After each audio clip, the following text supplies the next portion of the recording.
I'm Morty from Gnaufblins. I'm really excited to show you how I fry perfect eggs in a cast iron skillet.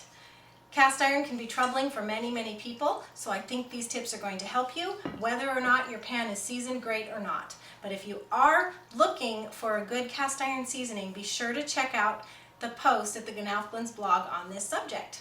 Now let's get started and we'll make some perfect eggs. Okay, here's my cast iron skillet. And the burner, the first key to cooking with cast iron is just have your heat lower than you do with other pans.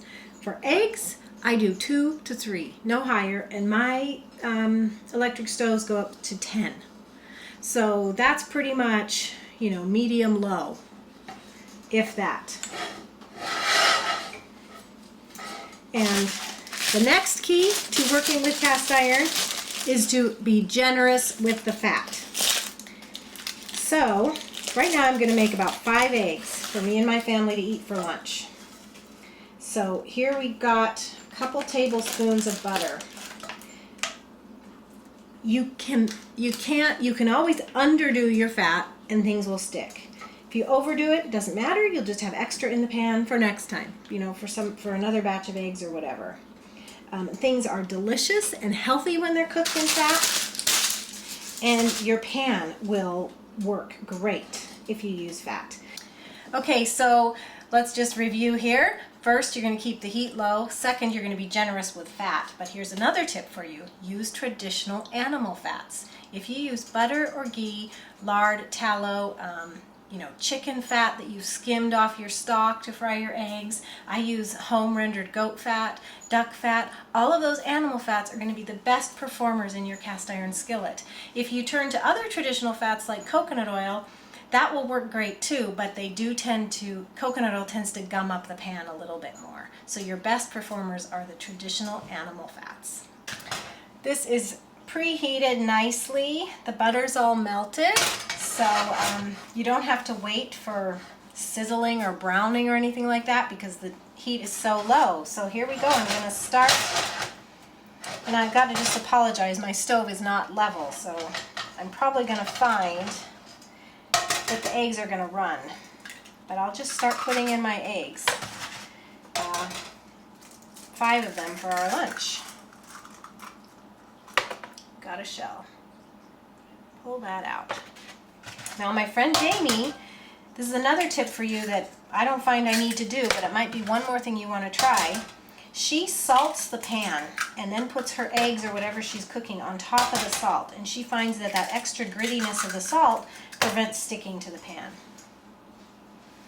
Okay, but I don't find it's necessary. I'm going to salt my eggs.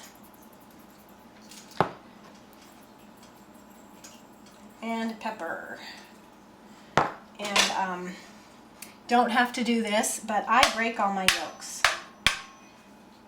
Then everything just cooks about the same. When the eggs start firming up, you can start gently getting them off the bottom here.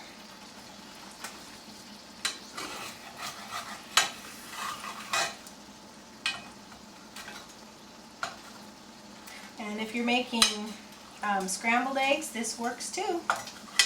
And I'm just breaking these eggs up kind of into their individual portions, getting them up off the bottom. This will help me when I go to flip them to have them in individual sections, individual eggs. Okay, here we go. They are pretty firm, so it's time to flip them.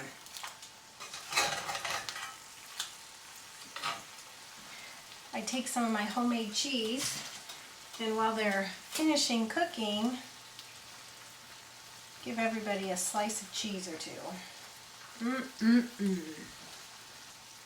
See if this one's ready. I'll go with it. It's probably not quite ready, but it'll go. And it's still on low, and just give it a light cover. That extra heat will melt the cheese. Oh, they look so good.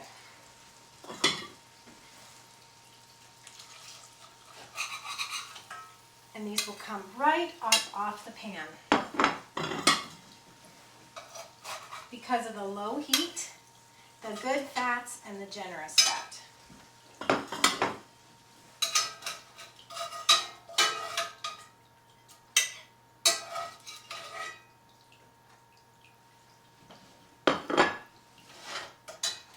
That goes off, and it's time to eat lunch.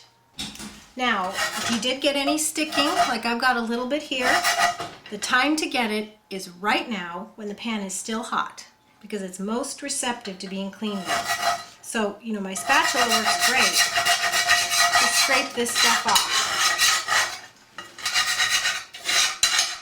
So I hope you'll find working with cast iron much more pleasurable now.